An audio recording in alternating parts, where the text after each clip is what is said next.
Boa noite. Boa noite. É para mim mais do que uma alegria, na verdade uma emoção estar com vocês aqui esta noite. Eu queria agradecer, antes de mais nada, os organizadores deste evento, na pessoa do Gustavo Costa, aqui ao meu lado. Prazer é todo meu. Do Fernando de Barros, muitíssimo querido, há décadas querido, e do Rui Carvalho, que eu conheci muito rapidamente, mas que também é responsável pela organização deste segundo colóquio Nietzsche. Queria também, desde já, testemunhar a minha enorme satisfação por reencontrar aqui colegas vindos de outras partes, não é? Do país, de outros países até, do além Atlântico. E a minha alegria enorme de estar com vocês neste evento do GEMI UEC. Evento este que nos acolhe de uma maneira calorosa, generosa. Evento este promovido por um grupo de pesquisa que não é só produtivo, como é combativo, e que nos brinda ainda, no seu início, na sua abertura, com canções revolucionárias como Bella Ciao e Quem Sabe Faz a Hora. Muito obrigada por este acolhimento extraordinário. E o texto que eu lhes apresento agora, que eu submeto à apreciação de vocês, na verdade, é um trabalho sobre Para Além de Bem e Mal.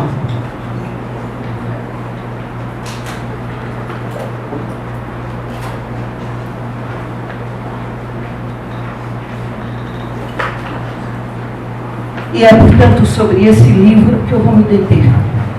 Eu vou procurar examinar algumas passagens do livro para tentar, não é, mostrar esta crítica que Nietzsche faz à filosofia dogmática.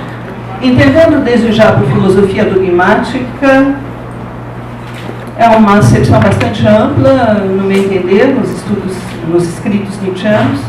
Entendendo por filosofia dogmática aquela filosofia que pretende que existam verdades últimas e definitivas. Nas primeiríssimas linhas do livro, Nietzsche lança a sua isca.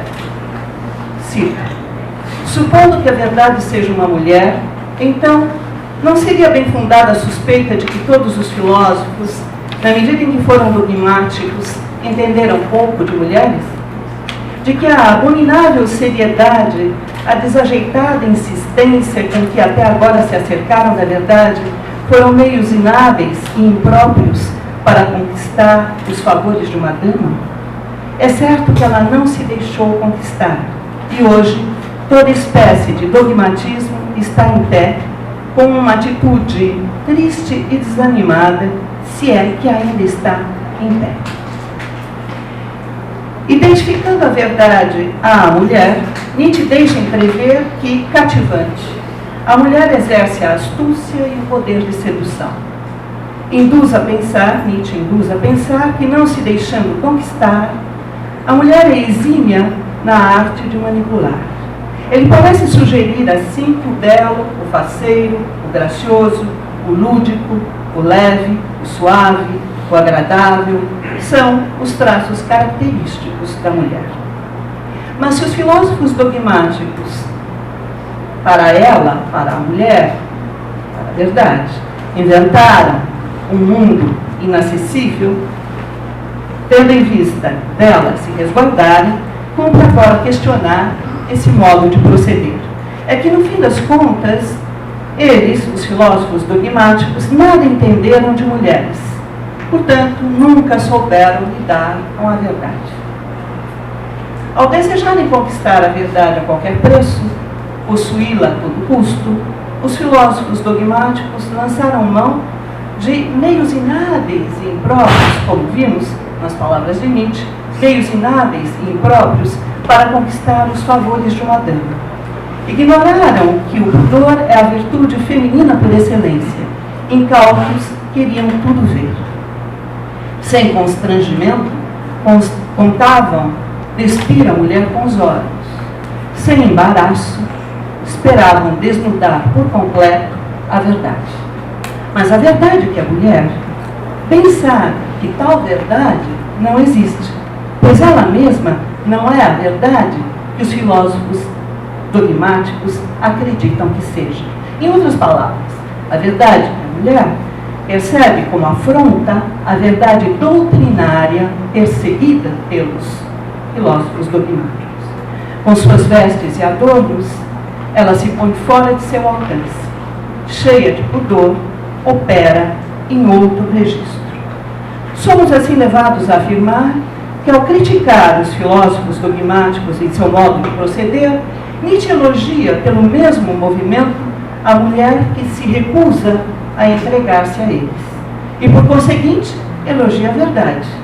Se para atacar a concepção de verdade com que trabalha a filosofia dogmática, Nietzsche recorre à identificação da verdade à mulher, é bem possível que ele se sirva dessa mesma identificação também para introduzir outra concepção de verdade.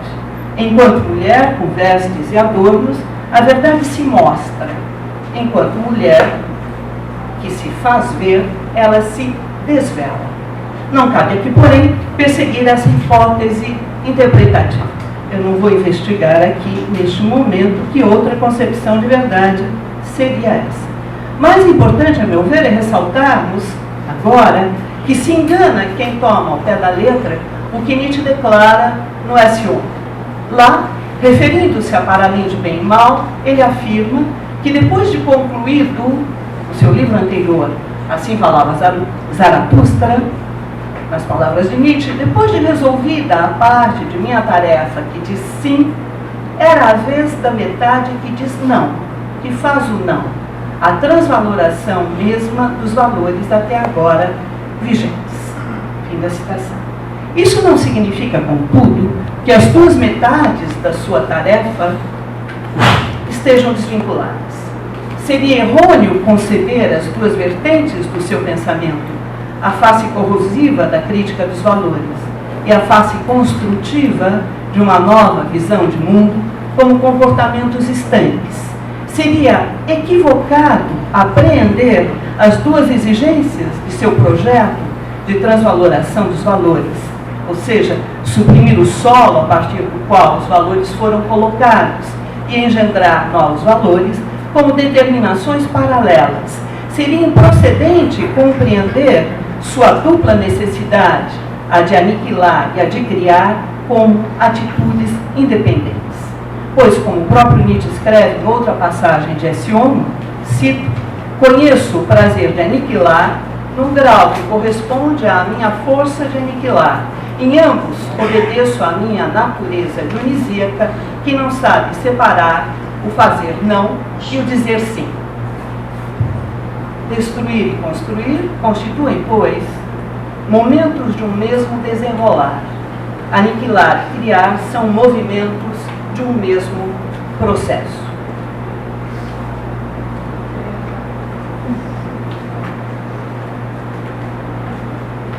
É o que verificamos em Para Além de Bem e Mal. Passagens em que Nietzsche se exerce na tarefa crítica se mesclam a outras em que ele avança suas próprias posições. Assim é que, nas primeiríssimas linhas do livro, ao tocar na questão da verdade, ao mesmo tempo que ataca a maneira pela qual os filósofos dogmáticos a encaram, dá a entender que é possível concebê-la de outro modo, e este em consonância com o seu próprio filosofar. A um procedimento similar, Nietzsche recorre quando combate a concepção mesma da atividade filosófica com que operam os dogmáticos. Com seriedade e insistência, eles se empenham em erguer edifícios, nas palavras de Nietzsche, sublimes e incondicionados, que acreditam apresentar verdades últimas e definitivas. Exibindo um saber pretensamente puro e desinteressado, eles se dedicam a edificar construções filosóficas que julgam ser universalmente válidas. Contrapondo-se a essa maneira de conceber a atividade filosófica, Nietzsche acena com outra, já no subtítulo do livro: Prelúdio de uma filosofia do porvir. Para além de bem e mal, introduzirá assim os filósofos do futuro. E no final do segundo capítulo, Nietzsche virá a caracterizá-los. É bem provável que eles, os filósofos do futuro, sejam novos amigos da, entre aspas, verdade. Mas, escreve Nietzsche, com certeza não serão dogmáticos. Esta passagem corrobora a nossa interpretação quando afirmamos que, ao criticar os filósofos dogmáticos em seu modo de proceder, Nietzsche introduz outra concepção de verdade. E em outra passagem do mesmo livro, claro, lemos: esses filósofos do futuro poderiam ser chamados com razão, talvez também sem razão, de tentadores. Esse nome mesmo é, no fim das contas, apenas uma tentativa e, se quiser, uma tentação. Fim da citação. Versucher, experimentadores, eles fariam experimentos e provocações. Em suma, seriam homens de tentativas e tentações. Ora, são justamente esses termos, Versuchen e Versuchungen, que Nietzsche emprega no capítulo intitulado Nós os Sábios, ao discorrer, desta vez, não sobre os filósofos do futuro, mas sobre o verdadeiro filósofo. Ele julga, então, que este, o verdadeiro filósofo, tem, cito, o fardo e o dever das 100 tentativas e tentações da vida.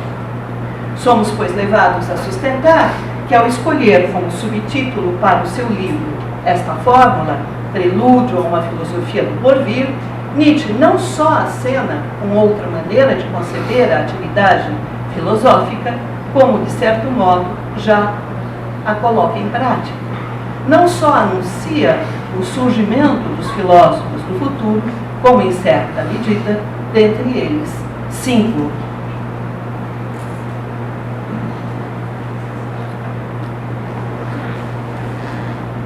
Experimentador no mais alto grau, o autor de Para Além de Bem e Mal não hesita em convidar o leitor à experimentação, seja por entender que nós, humanos, não passamos de experiências, ou por acreditar que não nos devemos furtar a fazer experiências com nós mesmos. Em seus textos, querer fazer experimentos com o pensar encontra tradução em perseguir uma ideia em seus múltiplos aspectos, abordar uma questão a partir de vários ângulos de visão, tratar de um tema assumindo diversos pontos de vista, enfim, refletir sobre uma problemática adotando diferentes perspectivas.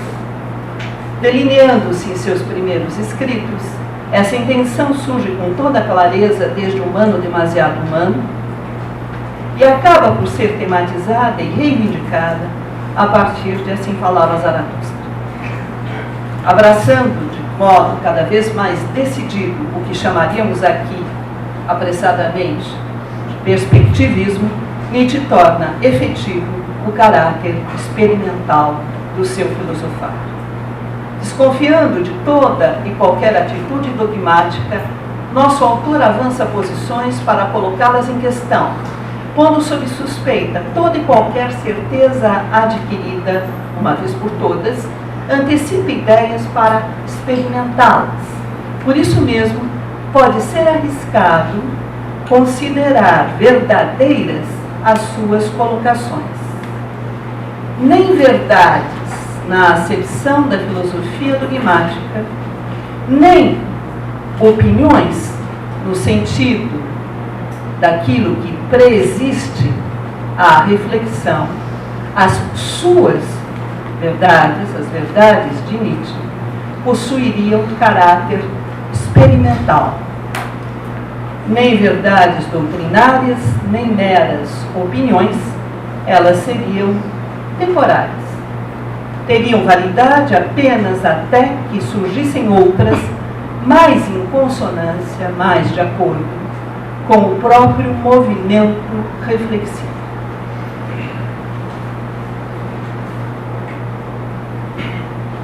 É o dinamismo da filosofia nietzschiana.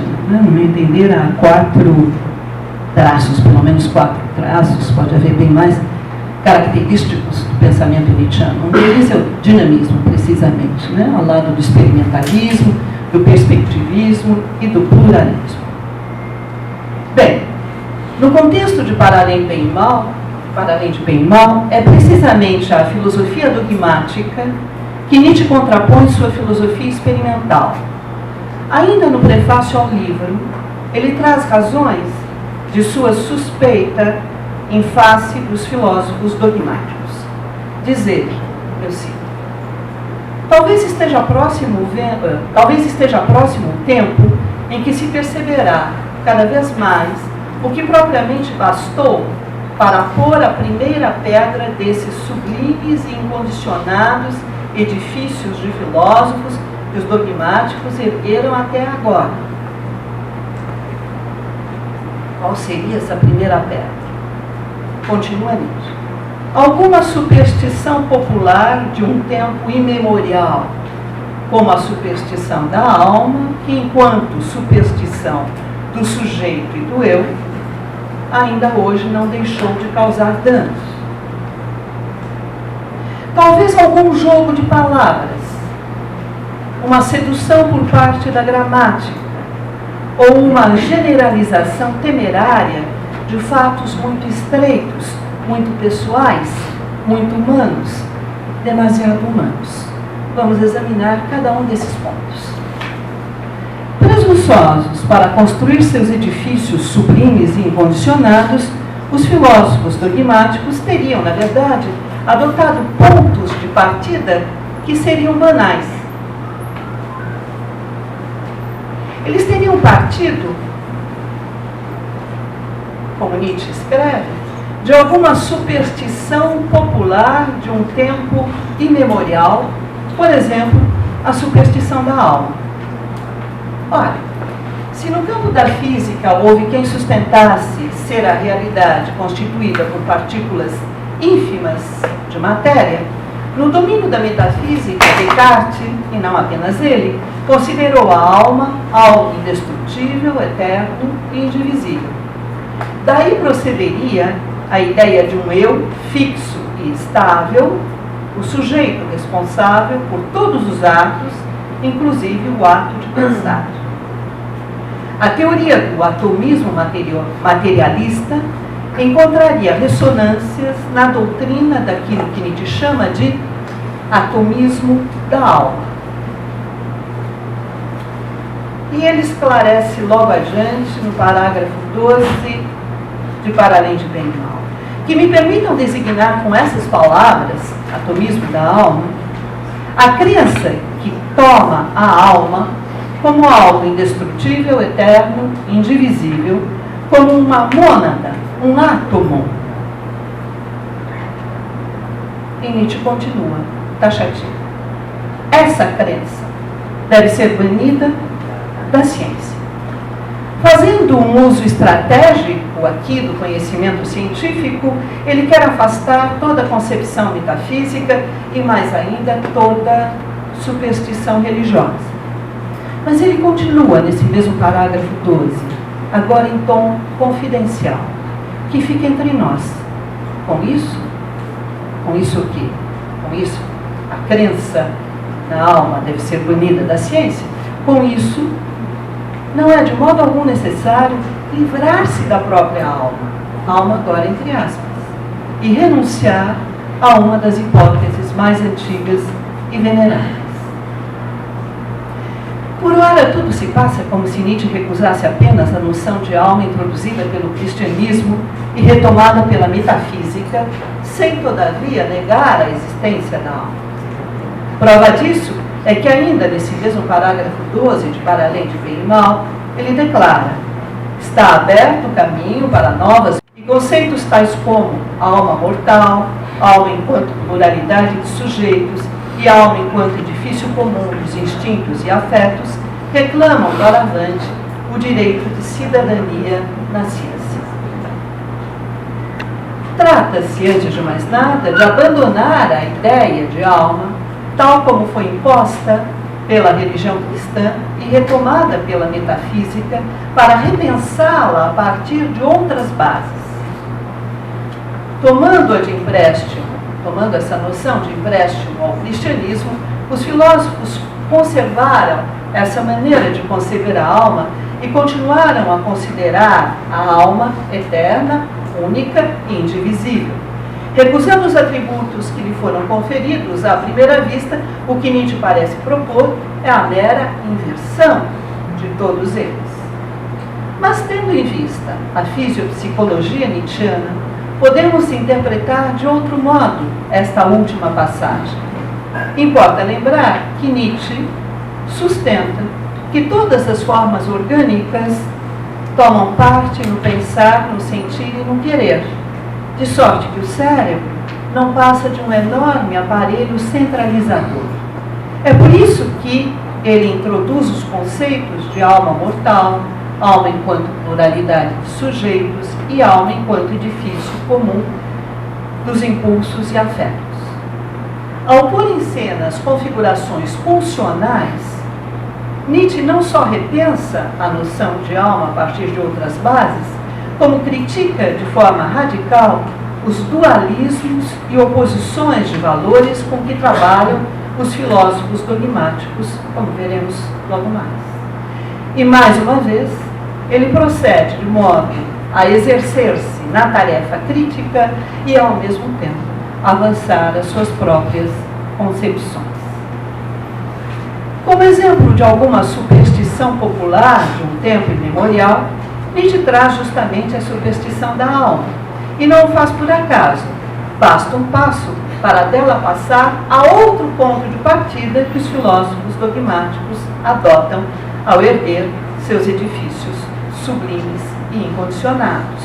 Afinal, a superstição da alma continuaria a fazer estragos enquanto superstição do sujeito e do eu, ou seja, continuaria a causar danos enquanto uma sedução por parte da gramática. É na superstição religiosa da alma que teria suas origens a noção de eu. Ao conceber a alma enquanto edifício comum dos impulsos e afetos, Nietzsche entenderá o eu como não sendo nada mais do que uma síntese conceitual. Síntese essa que permite escamotear as relações de mando e obediência que se estabelecem entre os diversos impulsos. Apreendendo-se, captando-se enquanto eu fixo e estável, cada um encara a si mesmo como exatamente igual aos outros com quem convive.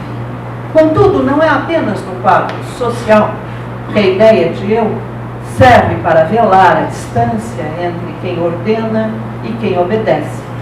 É sobretudo no nível fisiopsicológico que esta ideia, a ideia de eu, se presta a obscurecer a atuação de configurações pulsionais.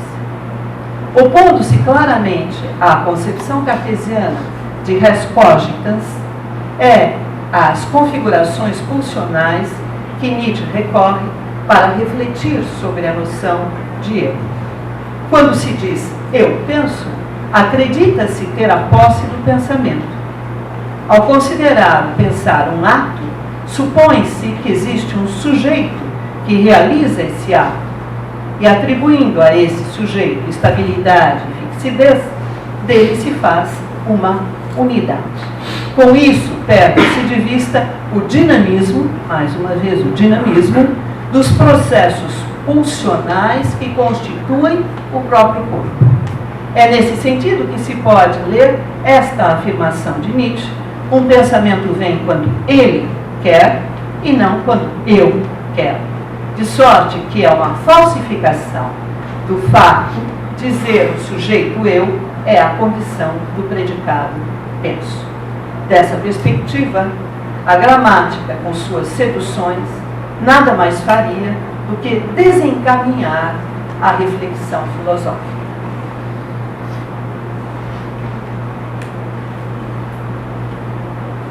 Ao lado dos pontos de partida adotados pelos filósofos dogmáticos para construírem seus edifícios solenes e incondicionados, pontos que já examinamos, mais um merece aqui ser mencionado. Lançando mão de um procedimento lógico pouco rigoroso, os filósofos dogmáticos poriam como a primeira pedra de suas construções nas palavras de Nietzsche, uma generalização temerária de fatos muito estreitos, muito pessoais, muito humanos, demasiado humanos. No capítulo intitulado Os Preconceitos dos Filósofos, Nietzsche não se furtará a dar exemplos desse tipo de procedimento e não se furtará tampouco a esmerar-se na desmontagem desse tipo de procedimento. Digna de nota, ou melhor, digno de nota, é o 5º parágrafo em que, pondo em prática a psicologia do desmascaramento, Nietzsche procurará fazer ver que seus pares, cito, são todos advogados que não querem ser assim chamados, e na maioria defensores manhosos de seus preconceitos que batizam de verdades. Ao procurar impor a sua visão como a única válida, os filósofos dogmáticos não toleram que lhes seja vedado transcender a própria situação. Não aceitam estar limitados a certo ponto de vista. Não admitem se verem condenados a determinado ângulo de visão. Assim negam a perspectiva, nas palavras de Nietzsche, a condição básica de toda a vida. Ora, é justamente a recusa do perspectivismo que confere caráter dogmático ao pensamento de tais filósofos. Por isso mesmo, não hesitaríamos em afirmar que, da ótica nietzschiana, dogmáticos não são apenas os filósofos que pretendem chegar a verdades últimas e definitivas. São, sobretudo, aqueles que concebem a filosofia mesma como a busca da verdade e entendem que esta concepção é a única possível. Não é por acaso que ao final do prefácio de Para Além de Bem e Mal, Nietzsche se põe imediatamente a atacar a vontade de verdade. Ora, seria possível interpretar a incondicional vontade de verdade como vontade de não se deixar enganar ou vontade de não enganar. E cada uma dessas interpretações teria seus pressupostos. Enquanto vontade de não se deixar enganar, a vontade de verdade apareceria como precaução necessária para evitar algo que seria à primeira vista perigoso, nefasto e até fatal, ou seja, a ausência de verdade. Contudo, tanto a verdade quanto a falsidade podem ser prejudiciais à vida, mas também podem ser úteis a ela. Descartada a primeira interpretação, não resta alternativa. Deve-se entender a vontade de verdade como vontade de não querer enganar nem sequer a si mesmo. Na trilha socrática, identifica-se a verdade à virtude e toma-se por virtuoso quem é, entre aspas, verídico. Em suma, adentra-se o terreno da moral. Eis porque Nietzsche dirá, cito, de fato, por muito tempo nós nos detivemos ante a questão da causa dessa vontade de verdade, até que enfim paramos completamente ante uma questão ainda mais fundamental. Nós questionamos o valor dessa vontade. Qual é o valor da vontade de verdade? Para fazer ver como se faz tal questionamento, Nietzsche começa por investigar, no 2º parágrafo desse mesmo capítulo, eu estou trabalhando aqui com o 1º capítulo do Para Além de Bem e Mal, ele começa por investigar as estimativas de valor que se escondem por trás dos procedimentos lógicos dos filósofos e conclui que, cito, a crença fundamental dos metafísicos é a crença nas oposições dos valores. Embora nesse parágrafo Segundo, Nietzsche emprega os termos filósofos e metafísicos como se fossem palavras intercambiáveis, e quando recorre ao substantivo filósofos, não chega a qualificá-lo. Na verdade, Nietzsche continua a eleger aqui como alvo privilegiado de ataque a filosofia dogmática.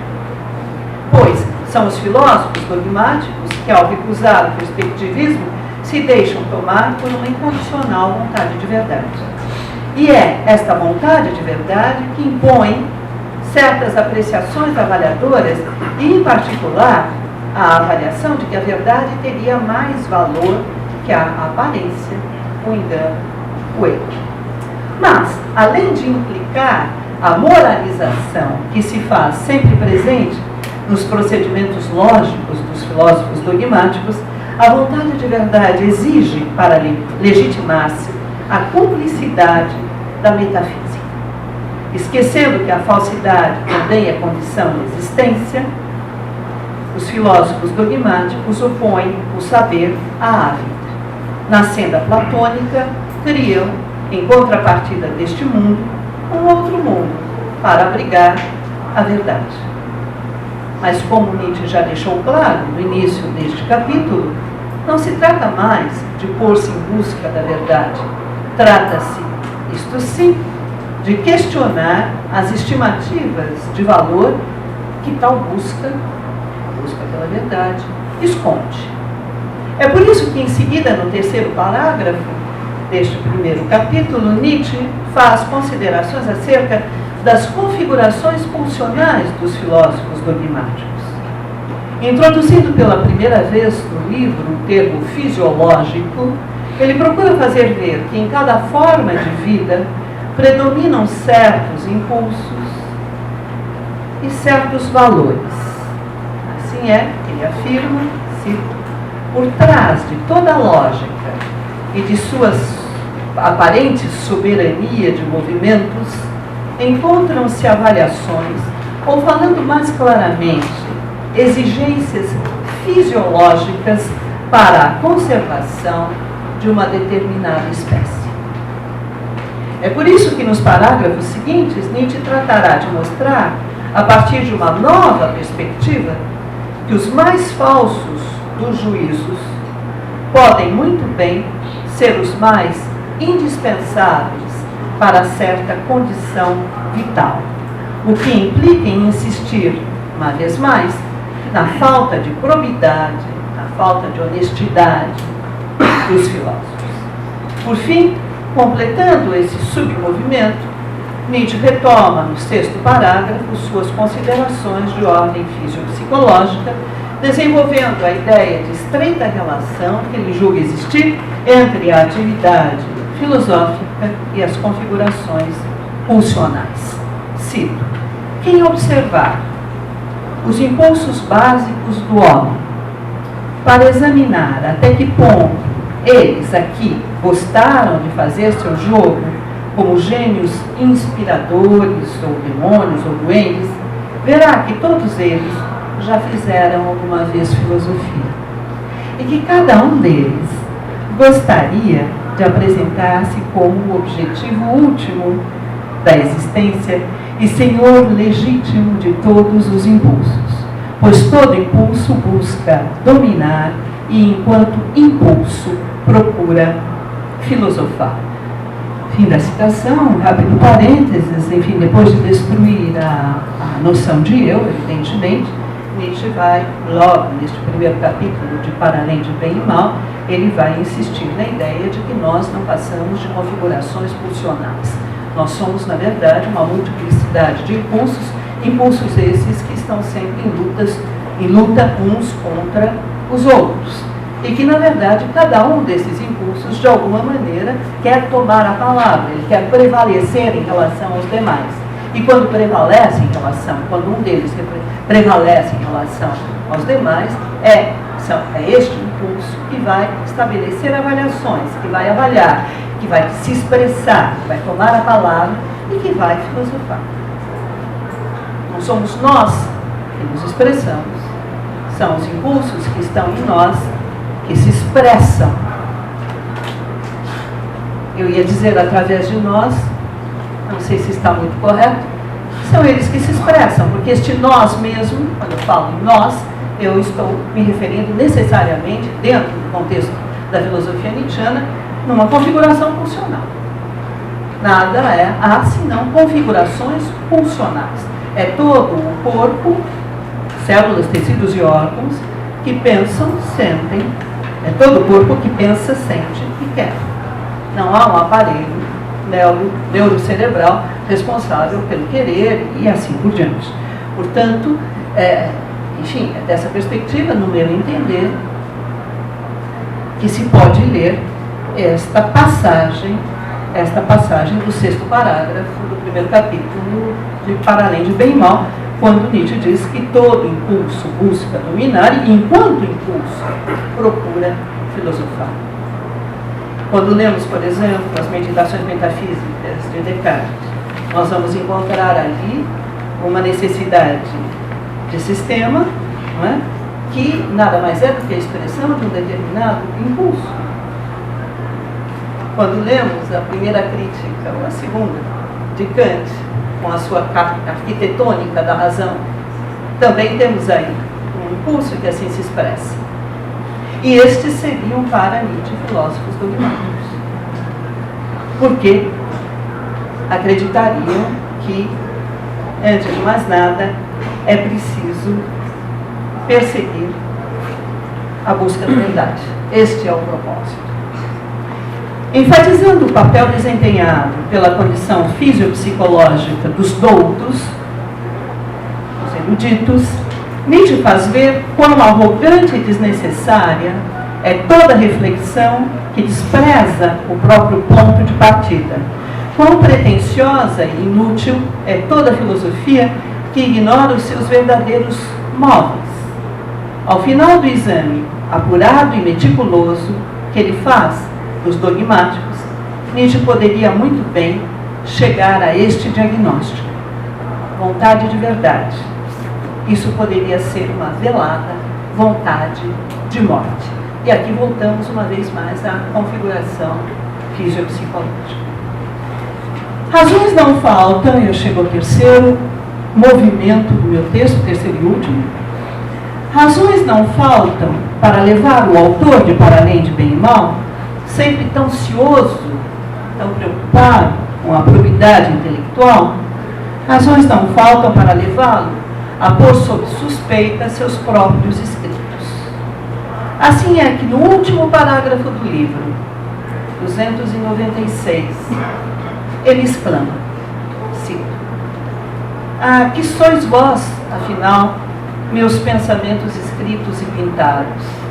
Há pouco tempo éreis ainda tão multicoloridos, jovens e maldosos, cheios de espinhos e temperos secretos, que me fazíeis espirrar e rir, e agora? Já vos despojastes de vossa novidade, e alguns de vós estão prestes, receio, a tornarem-se verdades. Tão imortal já é seu aspecto, tão pateticamente honesto, tão enfável. Perdendo o aspecto temporário, os pensamentos escritos correm o risco de tornarem-se verdades unívocas, monolíticas, sem fissuras. Sendo privados do caráter experimental, estão ameaçados de converterem-se em doutrina. Mas não nos enganemos, não é apenas o seu livro que Nietzsche assim arrisca. Não é apenas o Para Além de Bem e Mal, que se encerra exatamente dessa maneira, que Nietzsche põe em risco. Na verdade, não é apenas de seus escritos que ele está aqui a falar. E alguma vez foi de outro modo? Perguntará ele na sequência desse parágrafo. Tomando como ponto de partida de seu exame seus próprios pensamentos, Nietzsche se põe a refletir sobre o dogmatismo da escrita filosófica. Ora, o próprio Nietzsche assegura, no capítulo intitulado Dos Preconceitos dos Filósofos, que a maior parte do pensamento consciente, inclusive o pensamento filosófico, se reduz a atividades instintivas. Não poderia ser de outro modo, né? Dadas as configurações fisiopsicológicas. Mas são as palavras que possibilitam o tomar consciência de si, do pensamento. Linguagem e consciência fundam-se no solo comum da gregariedade.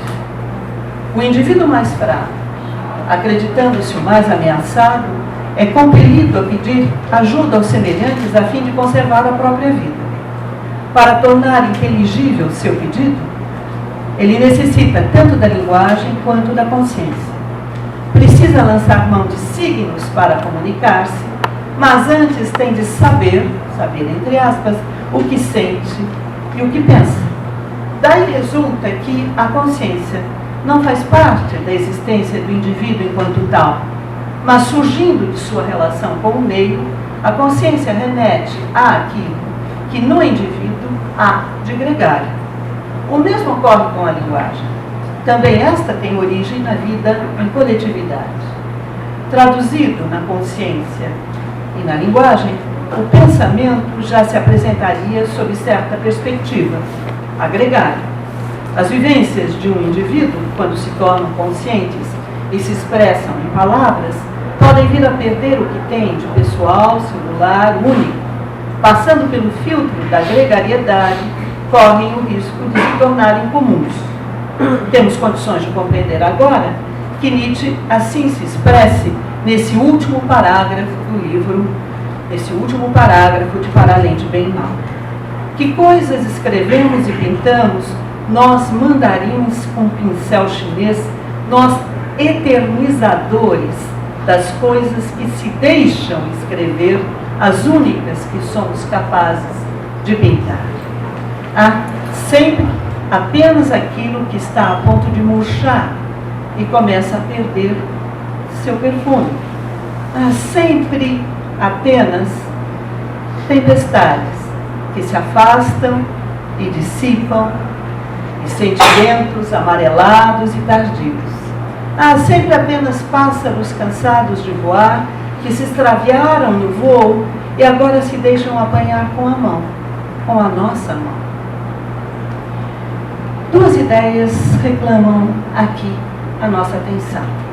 Antes de mais nada, cumpre notar que, reduzindo-se a maior parte do pensamento consciente a atividades instintivas, seria errôneo presumir que pudéssemos ter algum controle sobre ele, sobre o pensamento. Por isso mesmo, só escrevemos as coisas que consentem em serem escritas, ou dito de outro modo, as coisas que se deixam apanhar com a nossa mão. Em segundo lugar, cabe observar que, tornando-se comuns as vivências que se expressam com palavras, seria equivocado supor que elas guardariam seu caráter singular.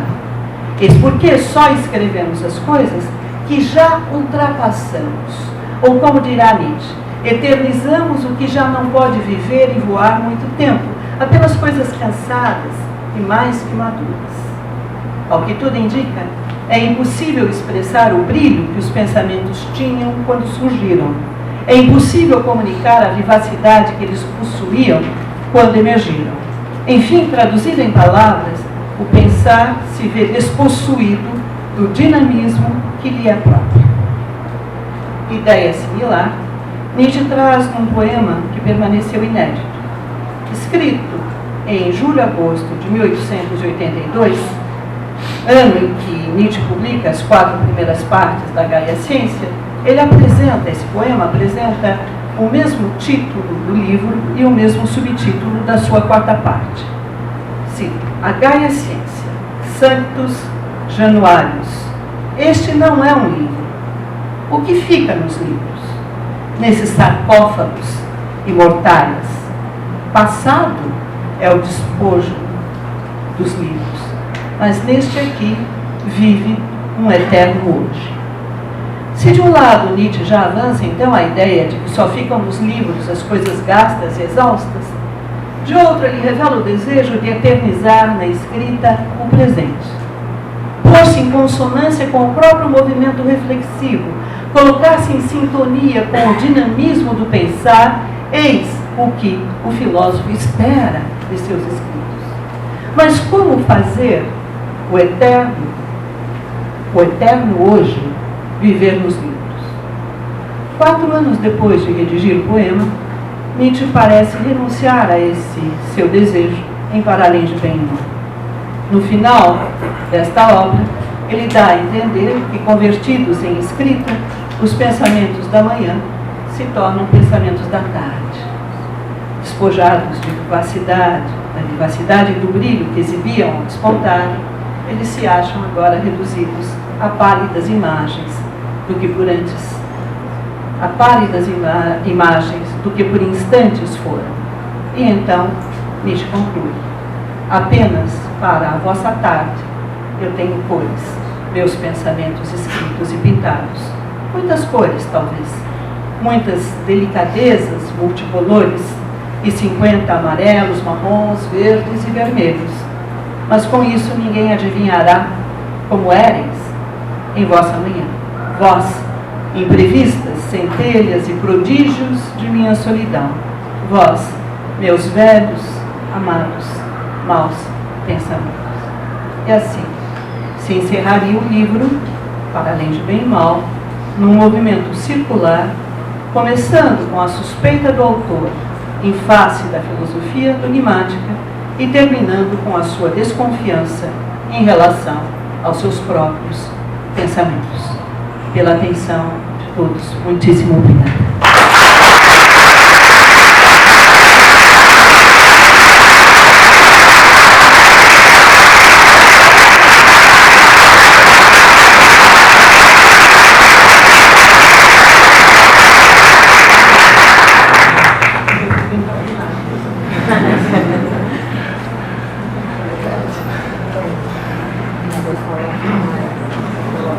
Professor Scarlett, muitíssimo obrigado.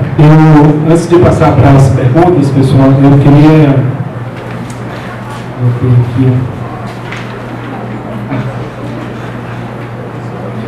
queria indicar e agradecer a presença, enquanto Scarlett falava, vez por outra eu olhava, né, para vocês que estão assistindo e os professores que eu consegui identificar, eu queria aproveitar e mencioná-los aqui, tá? E como um agradecimento pela participação.